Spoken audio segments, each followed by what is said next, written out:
Now, B has asked me to talk about Buddhist traditions of healing in Tibet, which is a very broad topic, and if one were to approach it historically, there would be 1,000 years of development and interplay between different strands. Sometimes people in the West have the idea of pre-modern Tibet as an unchanging medieval society, but this is very misleading and does not fairly represent either the regional diversity or the historical changes. So I can't hope to do this topic justice here. Another misconception common in the West is that Tibetans are either all virtuoso mystics or simple lay devotees ready to believe anything. And I wanted to just give you a sort of apocryphal story of something that happened to me in 1987 when I had a Tibetan monk Lama staying with me in Canterbury for 6 months. During that time, people got to know that he was staying with me, and so I got people from all over Kent actually contacting me saying they'd like to meet this monk or Lama, and so I had a lot of sessions at my house. And on one occasion, a couple, I think they were from Deal or somewhere on the Kent coast, they said they'd got a little kind of, amulet case, Tibetan amulet case, which they'd either they got it when they were on holiday or something or another, and they wanted to learn more about its significance. So they turned up, and they said that that they had been told, and I think this is when they bought it, that there was inside this amulet, there was like a little roll of paper which had mantras on, and there was also a little piece of monastic cloth. And they said they'd been told, and I think it was the 13th Dalai Lama, that this represented the cloth was from the 13th Dalai Lama's robes. So Lama Lodro looked at these items, and he talked to them, and he emphasised in particular the importance of it. We opened up the mantra scroll, and he was able to identify what mantras were there, and so he talked to them about the significance of the mantras and how sort of important they were, and they should, treat the item with respect because of the mantras, and put it on a shelf or something. And he says something like, we can't know whether or not that the monastic cloth, whether that's really the Dalai Lamas. So never mind about that. Let's think about the mantras. They've got great significance.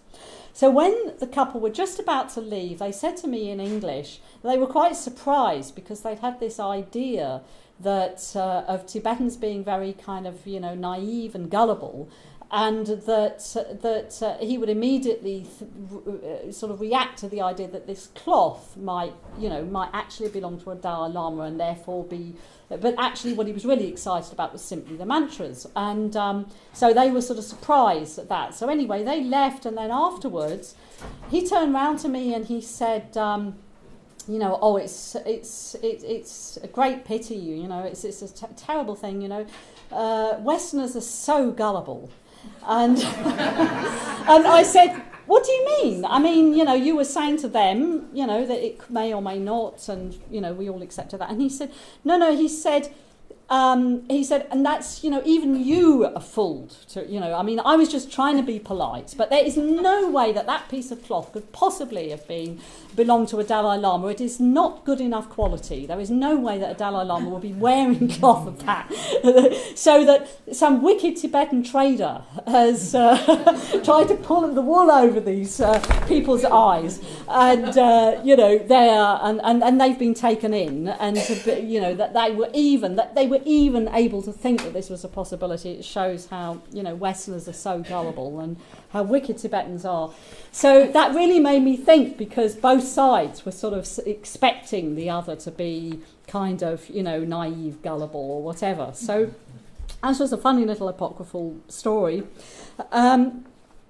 So the point I'm making is that actually we're all very much the same. That Tibetans and Himalayan peoples are not necessarily to be assumed to be especially religious or accepting of mystical explanations of things. At the same time, there are very good reasons why people internationally have this kind of impression about Tibet.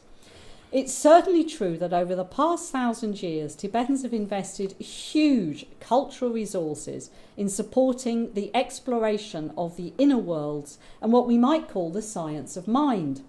And they are rightly proud of their cultural achievements in these areas. One of the features of this cultural ethos is that Tibetan and Himalayan peoples over many generations have had specialist meditators and scholars working on various types of mind training, and they have also developed a wide range of healing techniques and ways of enhancing well-being. It is, moreover, the case that the benefits of many of these methods are not restricted to the virtuoso yogis and are accessible to ordinary folk who need to devote most of their lives to making a living. Here, I would like to introduce just a few aspects of these methods and hopefully to give you some inkling of the subject. So, at the risk of oversimplification, by ignoring or not taking into account or not taking proper account of various other professional or semi-professional specialisations, the mainstream scholarly and institutional traditions have worked on healing techniques have more or less separated into two branches which we might characterise as medical and religious, or in terms of the practitioners, physicians and lamas. And just to sort of sum up, I've given you this kind of slide which shows on one hand on the right hand side Tibetan physician doing one of the very characteristic diagnoses, taking the pulse, and on the left we have a lama conducting a religious practice session, which is actually incorporating what they call a medicinal accomplishment practice, during which sort of healing medicines are actually produced.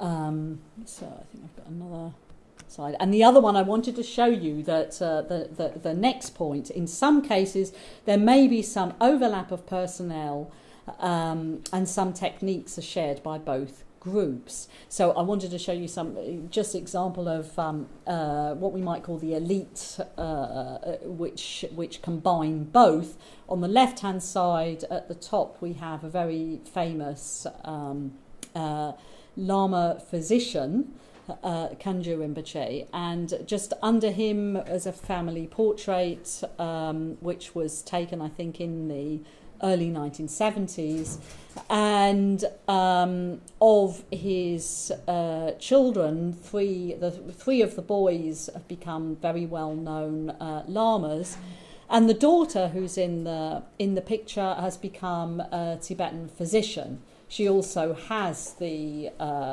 religious transmissions as well, but she focuses on her work as a doctor.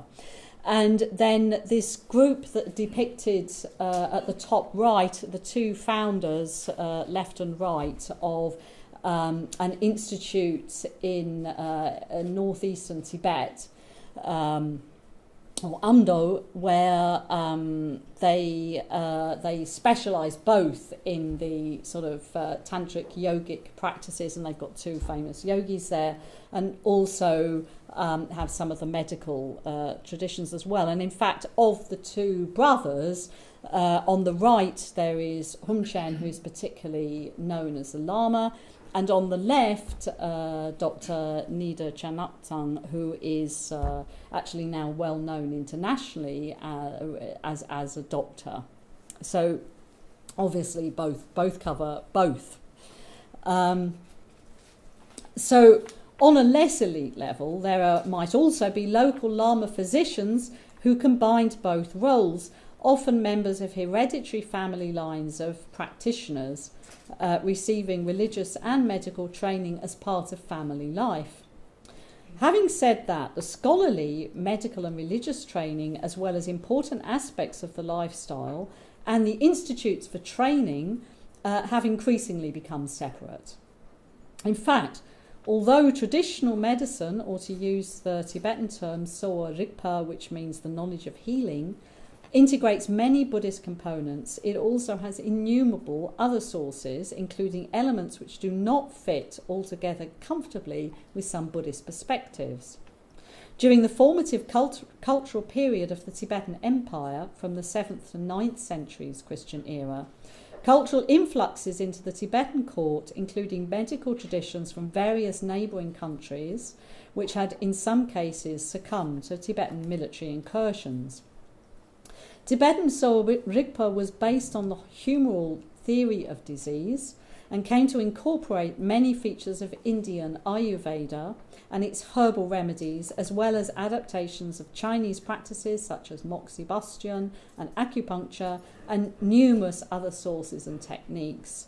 Pulse diagnosis is particularly central in Sowa Rigpa, as well as various other types of physical examination of parts of the body, analysis of the urine, and so on. The scholarly tradition had built on the medical classic known as the Four Tantras, which was compiled in the 12th century, and herbal remedies specified in Ayurvedic sources were in some cases substituted with Tibetan and Himalayan plants considered to have similar qualities and potencies. So to give you just a kind of general idea about the range of theoretical and practical training included in teaching medicine, I thought I'd show you just a small sample of paintings from a set illustrating a 17th century textbook. And I got this from Himalayan Art Resources website. You'll find the full set there if you're interested in looking. So the first one, this is sort of traditional Tibetan anatomy, and just to sort of give you the general gist of it. Here we see different kinds of conditions that a doctor might encounter, and a question, obviously the teaching that goes along with this is how you deal with these conditions. Then here we have illustrations of plants to be collected and used in medicines. Again, there's some sort of botanical information obviously is here. And the doctor, under traditional Tibetan training, the doctor would actually know how to collect the plants and what season and all these kinds of things as well. And then one for actually the different sort of medicines and so on which are used, so various materia medica, once you've taken the plants, processed them, and minerals are sometimes used and so on.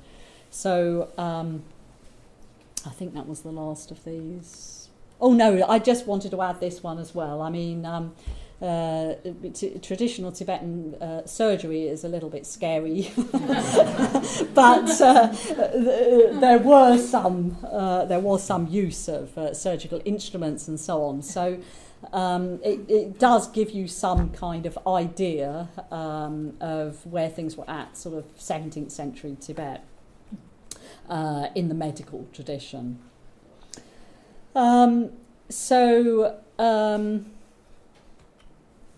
In the 17th century, the Tibetan state also founded a medical college which gave some autonomy to the scholarly medical training before they'd simply been, as it were, in Buddhist monasteries.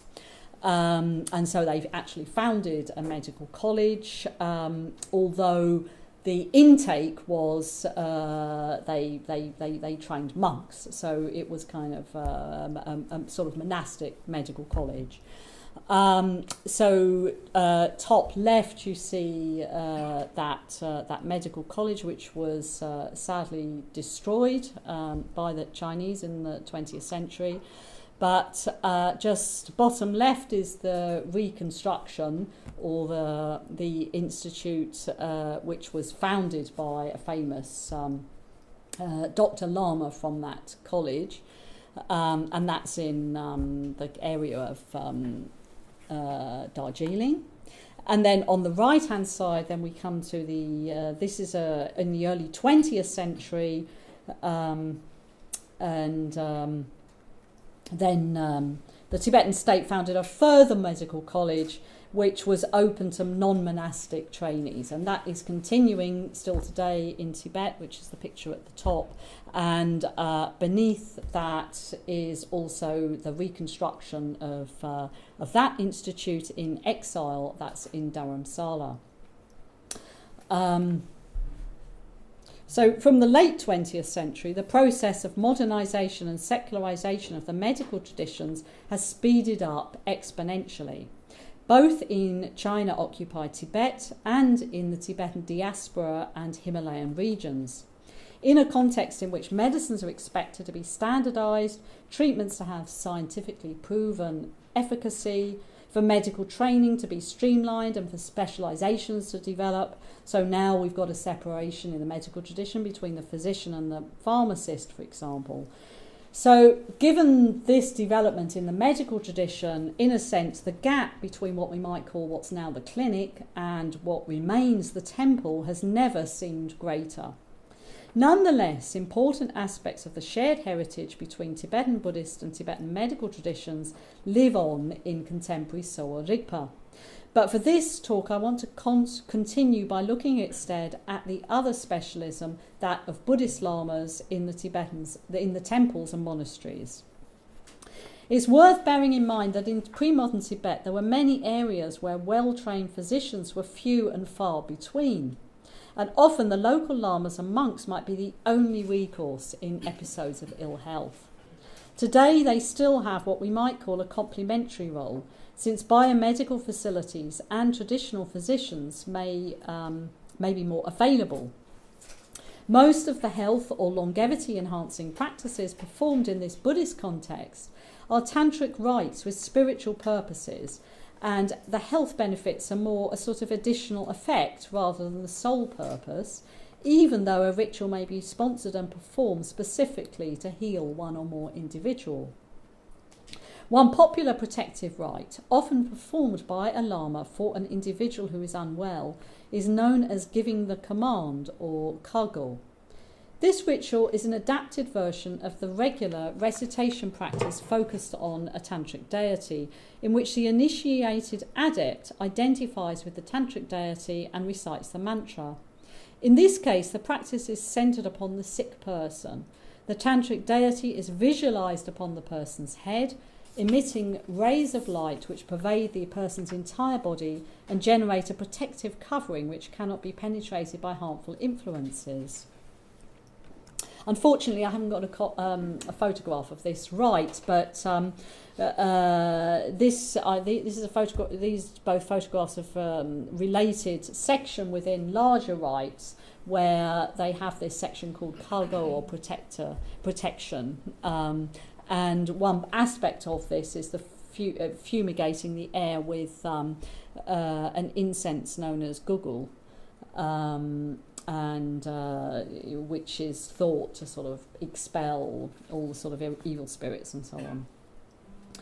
So more complex tantric rituals, which are considered to have health benefits, may also be performed on a regular basis. And here I will focus on one type, those associated specifically with enhancing longevity. I draw attention to three aspects which may be of interest in this forum. I don't know if that's readable, maybe it's a bit small. So first of all, the basis for the ritual performances is the full practice for accomplishing the tantric deity concerned. This requires initiation and intensive training in tantric meditation and visualization over a period of time, often in retreat context, and for the experiential fruit or signs of accomplishment of these techniques. Second, the performance of the tantric practice, especially in communal contexts, entails an embodied experience in which meditative transformations are enacted verbally and physically, as well as mentally. and engagement in the performative aspects of these practices is possible for those who are not adepts. So at the core, you've got the adepts who can do the meditations, but then you've got a larger circle who may not actually be proficient at all in the meditation, but because they can actually be integrated through the performative aspects of the ritual. And then thirdly, communal performances involve teamwork in which individuals have different roles, supporting the ritual as a whole, and the interconnections between the circle of practitioners is a crucial aspect of the overall experience and sense of the actualization of the enlightened mandala and the healing process. So to take the example of a practice focusing on a tantric deity cycle associated with enhancing longevity, the visualizations focus on the transformation of the individual and all beings into the longevity tantric deities, and of the universe into the Buddha field of these deities. All realms become, quotes, the spatial field of great bliss, while sentient beings attain, quotes, the unchanging, indestructible, enlightened body, unquotes. For the main mantra recitation section, the essence juices of the life force within all worldly realms and transcendent Buddha fields are meditated on as being concentrated into an elixir of immortality, which is absorbed within the hearts of the mandala deities and fills the longevity vases they hold in their hands. The liquid bubbles up and overflows, permeating the body and repairing degenerations in the life spirit, the lifespan, the life force and the breath. Thus the practitioner meditates that the immortal rainbow body, the riches of permanent, stable and unchanging primordial wisdom longevity are obtained. After the mantra recitation, there's a summoning longevity section which is distinctive to longevity practice. Longevity substances are now drawn in using potent ritual symbolism established within the practitioner and the outer three-dimensional mandala constructed in the temple, or the objects placed on the shrine in less elaborate sessions. The head lama, or in the case of an individual practice, the single practitioner, will take up a longevity arrow with silk streamers. So I've got on the left a little diagram of the structure of it, which I did in the early 1980s when I was studying this in Himachal Pradesh. And on the right, this is a ritual. Because it's actually stuck into the rice, you can't see the arrowhead on the photograph. But on the right, you've then got one of these longevity arrows. Unfortunately, I did look and I couldn't find a photograph of the Lama actually waving it. But what happens is that during the ritual, the head Lama will take the longevity arrow and wave it in a circular motion at the relevant parts of the recitation, symbolically to enact the gathering of longevity essences from the universe and the insertion of them into the practitioners and the substances within the mandala. The section includes invocations to each of the mandala deities. They are requested first to generate majestic radiance in the support of the vibrant, lustrous essence in the centre of my heart, to gather the primordial wisdom qualities of the Buddhas and to dissolve them into the creative seed of pure awareness, thus healing all degenerations of the yogin's life spirit, lifespan, life force and life breath, as well as the psychophysical constituents. Summoning back the longevity essences, the deities are requested to dam them up within the longevity flask on the mandala and to transform the longevity pills and drink into the elixir of immortality. And further, they're enjoined, quotes, I've got another slide for this. Please firmly plant the indestructible Vajra implement as the pillar of the life force. Erect the unchanging swastika of the shrine of the life spirit. Hoist up the never-lowered victory banner, the standard of the lifespan. Seal together the unclouded sun and moon, the locket of the breath.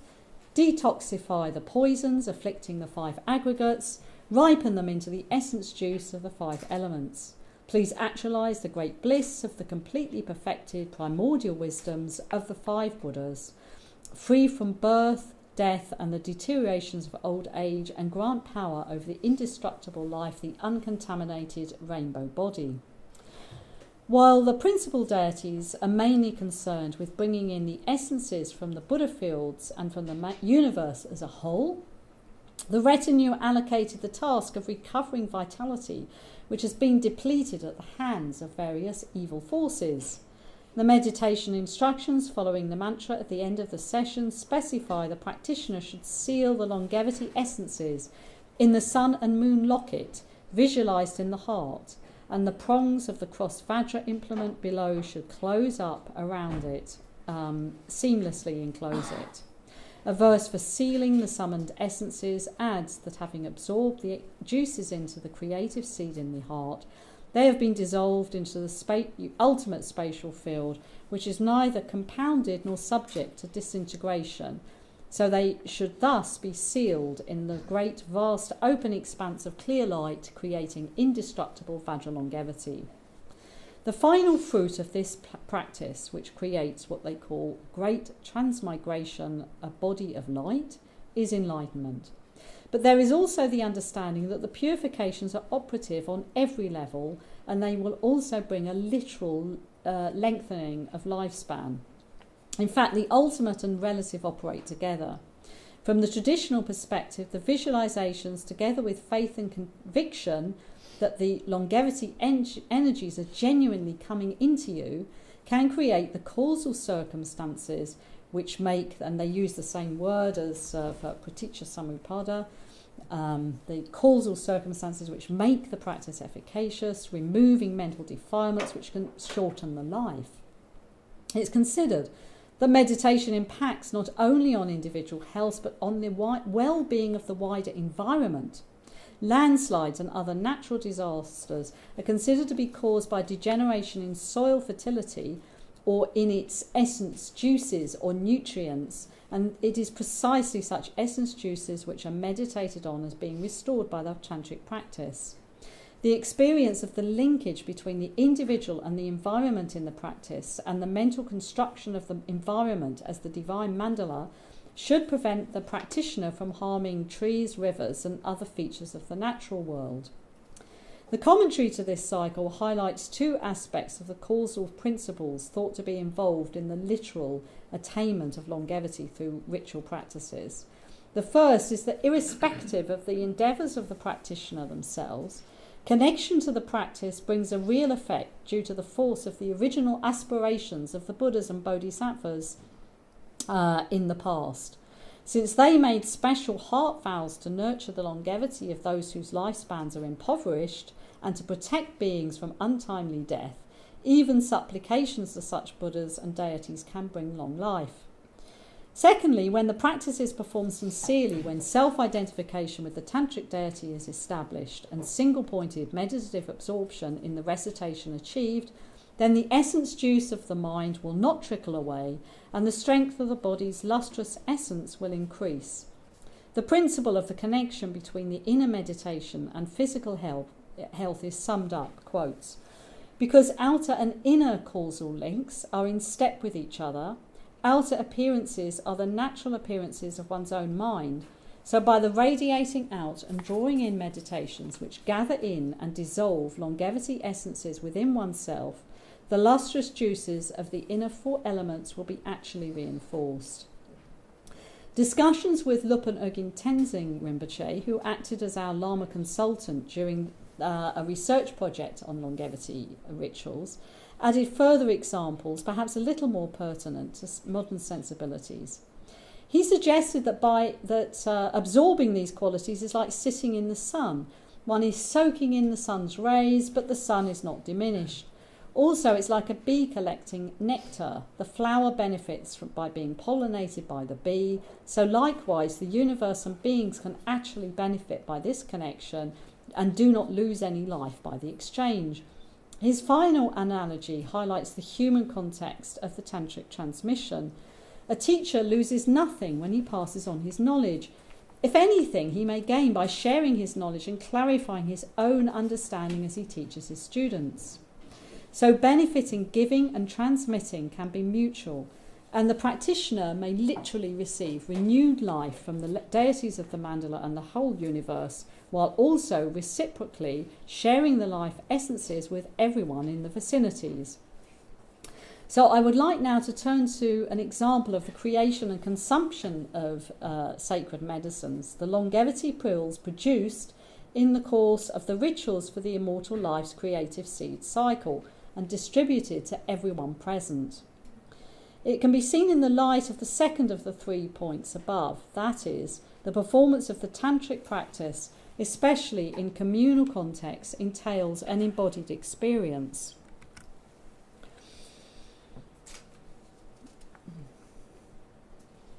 Enabling engagement in the practice for all participants. In fact, if a person plays no part in the practice and attends at the end merely to receive the consecrations, or even if they should receive and consume longevity pills later from someone else who attended, this is in itself deemed sufficient to lengthen the person's lifespan. For the duration of the practice, the longevity substances, including the pills, are established within the mandala structure erected in the temple or practice place. The tantric meditations and the mandala consecration rituals performed repeatedly during the practice period are thought to imbue the substances with a magical potency to grant longevity. But this is not all.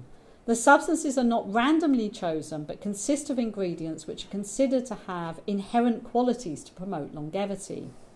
The ingredients include a small amount of consecrated Dharma medicinal elixir, deriving from medicinal accomplishment rituals practiced by previous renowned lamas of the lineage.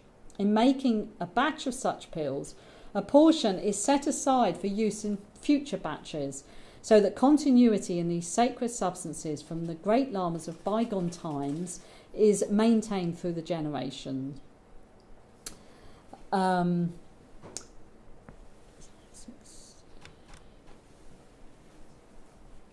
I've actually described these kinds of pills and production in an article, which I think is referenced there if anybody's sort of interested in looking at it. So the meditations, so maybe just look through the slides. Right, so these are for the medicinal accomplishment practices. But for the special longevity tantric rituals, they make these pills. They can be of two kinds, actually. If you don't get big sponsorship or you're doing it in a small way, a small group of people or whatever, you can make the pills basically out of a dough mix, but you have to add in a few of the sacred substances. But to do it really elaborately, then you use many herbal medicines which are considered to have the qualities of that enhance longevity, and so you've got this mix up of all these kind of herbal powders basically.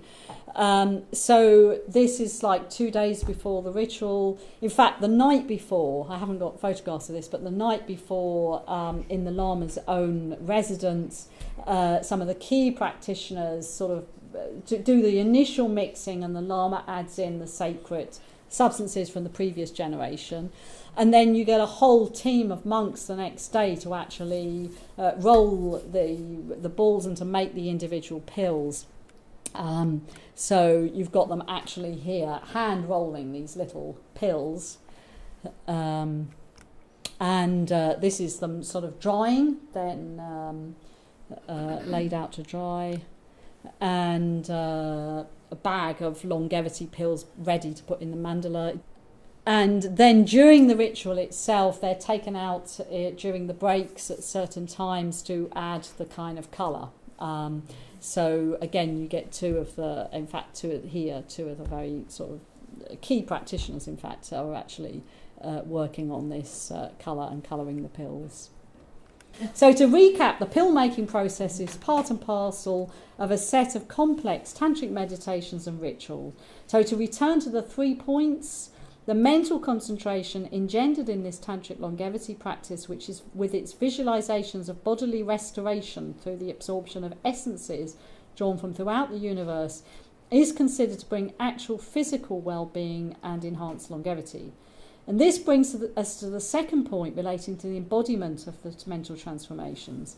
In fact, there's no sharp division between the mental and the physical, and the outer enactment of the inner states is not seen so much as though it were only symbolic or representative of the inner reality, but actually embodies and serves to bring about that reality.